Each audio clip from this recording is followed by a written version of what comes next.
Uy, bayot, good morning. Good morning sa tanan. Ako sa taas, perting lang kaha dinhi, no? Kay ang among kisame tanawa pak.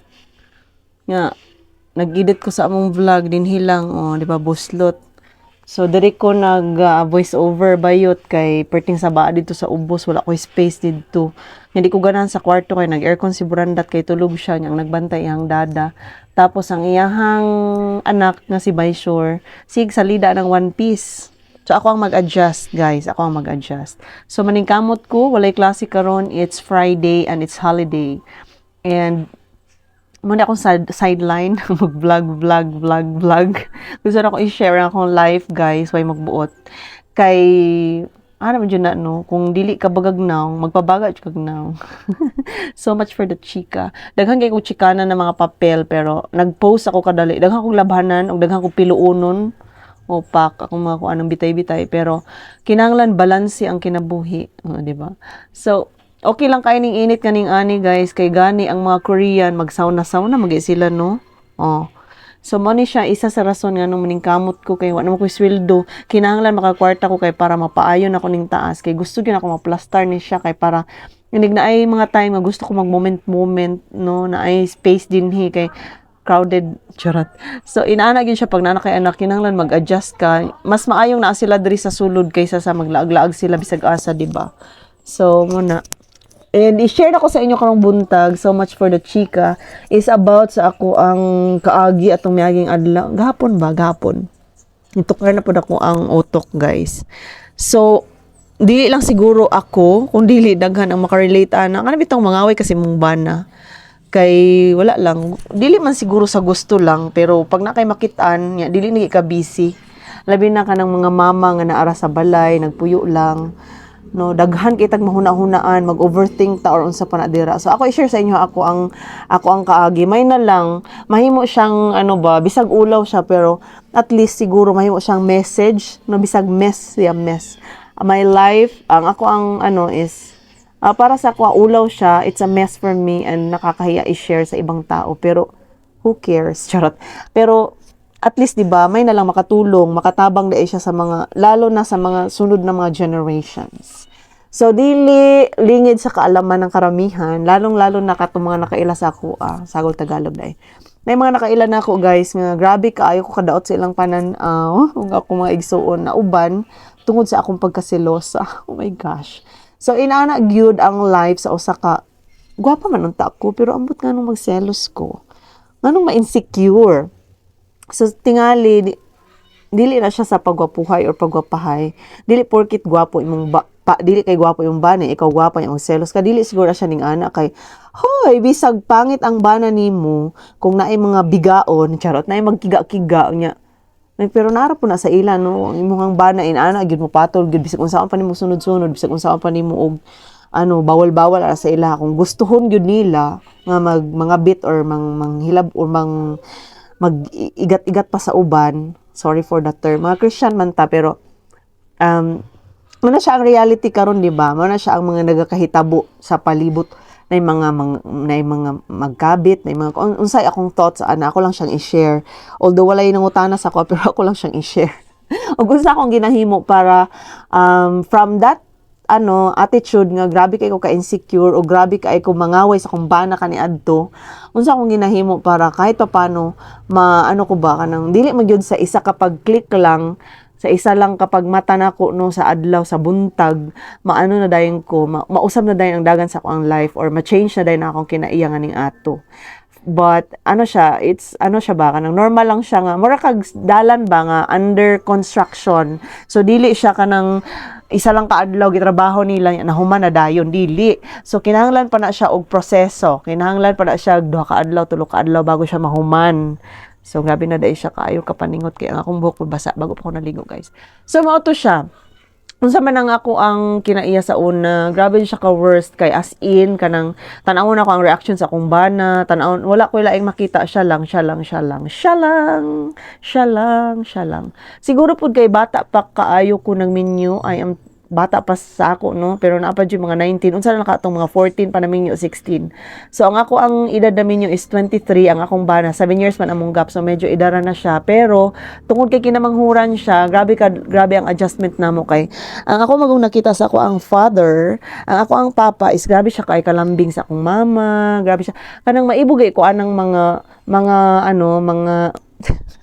dili maibog kanang murag how I wish murag ana ba kanang naiuban na mga bana manggod nga grabe kay sila kanang mag up to date mag ano gyud no mag nang grabe jud kaayo ka ano ba kanang hay nako detalyado tanan isulti nya lambing nya kanang ikis ang mga asawa sa agtang ihag dayon kabalo mag sorry kabalo magpaubos kabalo mag I love you and all inana ba ka sweet ba pero kay kanya lahi-lahi man gyud di ay og ano kanang brought up man ang ato ang mga lalaki so kita mag-adjust so in-adjust lang gyud na siya so since ako man ang kinamagulangan sa amo ang magsuon ikaduha ko gikan sa magulang mao na nga murag lahi pud ang dapat murabang siya man ang kinamanghuran sa ilaha kay tulo sila magsuon siya ang kinamanghuran so lahi pud ang iyang ano kanang murag wala siya na use labi na kay wala pud siya papa kay bata pa siya namatay ang papa so wala siya na use nga makita niya nga ning ana nga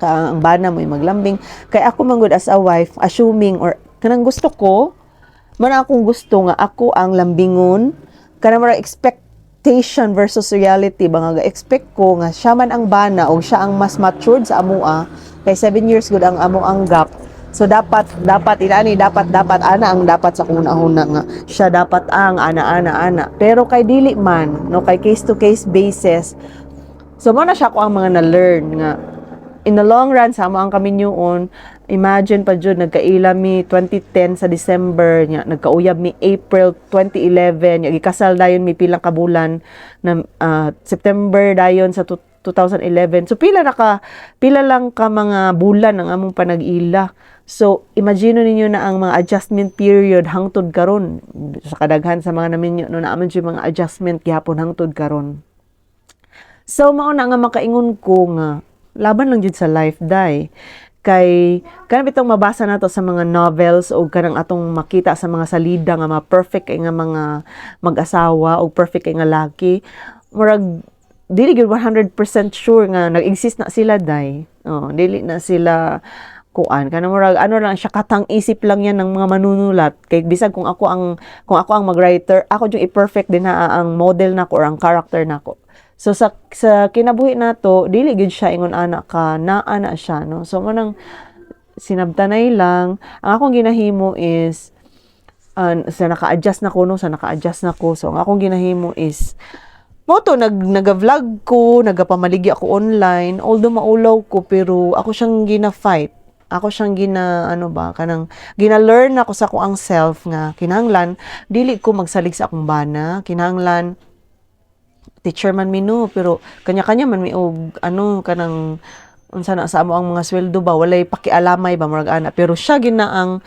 di na ko problema sa pagkaon sa tubig sa kuryente wala na ko'y problema ana guys ang ako lang is kanang kung unsay gusto nako sa akong mga anak paliton sa mga sinina niya or sa hirap pud kaayo mga brief ana or kanang mga business nga sige ako ka-fail sa akong business pero laban lang gihapon kanang bangon niya business na pud ana ba no so kanang naga-learn jud learn parehas gyud mo mag-learn tapos moto kanang murag nalingaw na ko sa ako ang life naga-live ko sa akong YouTube nya na ako'y mga fans mga kasagaran mga taga India taga Indonesia mga inana no nya kanang malipay ko kay maka-share man ko sa word ni God nya maka-encourage man ko sa ilaha so medyo nakuhaan gamay ako ang time sa paghimantay or sa pagsunod-sunod nako sa kong bana nya ako na lang dayong gina-apply ang word ni God na kana bitaw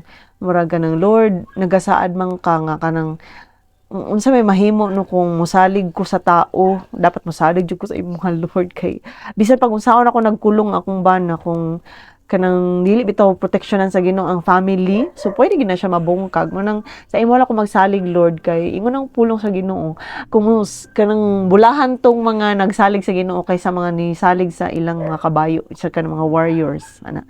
So kita nga mga babae salig ta sa Ginoo, dili ta mo salig sa atong kaugalingon ug dili kay ta mag ano na lang kanang murag okay bahala siya kay total kawalan ana siya no. So as long as ako as a wife, nagapaningkamot jud ko nga mahimo kong the best version of myself. Although ma-fail jud ko, pero kana bitang ang ako ang life is nara ko sa balay, dayon school, dayon trabaho kung siya ko matrabaho, maglaba, dugay matulog, trabaho sa school, mag-lesson plan, mag-record, simba. Ana lang siya. Wala na kuha ng barkada, wala na kuha ng kiat-kiat, like mga party or disco. Focus rin ko sa mga bata. Pero, how I wish, dalaga pa ko kay nang ning-ana day ko. Dapat i-enjoy sa gid niyo girls ang inyong life as kanang kamo single ba kay para inigabot sa panahon wala may mahayan sa inyong life kay ano man kanang na-enjoy naman yung maayo ang inyong time atong mga single pa mo kay dili gyud lalim pag minyo na ka nila ka basta-basta makalaag nila ka basta-basta makaadto sa mga places nga wala kay sabid kinahanglan man luoy kaayo mga bata kung imo lang siyang biyaan og pasagdan. So ako kanang gusto ko kung pwede pa lang pagbitbito na ko na sa tanan bisan kanang sa time nga trabaho bitaw ko mag-adto kong school ako na una nara sa mga bata kay wala kabalo kung asa sila paingon magunsa sila ang silang gihimo kay wala maka-permi ana gali. So pero kinahanglan mo kung mag-work kay unang-una na ako yung mga pangandoy ug lisod pug kaayo kung wala ko ika-supply wala ko ikahatag para sa ilaha tapos blessing na nga na ako'y item na ako'y work so bisag every Monday kanang struggle kay siya ba kay lami ba magkadal-kadal pa sa baby magligid-ligid pa mo da pero there's a time for everything gyud siya kay kanang na may panahon nga inana nga nara mo sa balay so enjoy na nimo nga time napay panahon na kinahanglan magtrabaho jud ka so kinahanglan pud ana lang gyud para di ka ma-werla bitaw so kung naka sa balay pag naka sa trabaho mo to imong focus trabaho. So unsa pa man akong gihimo gipaka-busy na ako ang self no naga ano ko na ako'y naga-affiliate ko sa TikTok naga-YouTube ko o naga-edit ko sa akong vlog ako lang ga-edit ana akong mga vlog kay wa man ko ika-afford sa mga wala ko ikabayad anang mga mag-edit naay gusto mag-edit sa ako pero tagagawa sila dayon free ra siya at first pero kadugayan murag gusto mas na magpabayad na so wala koy ikabayad sa ilaha so ako ra gyud ang naga-edit ana dayon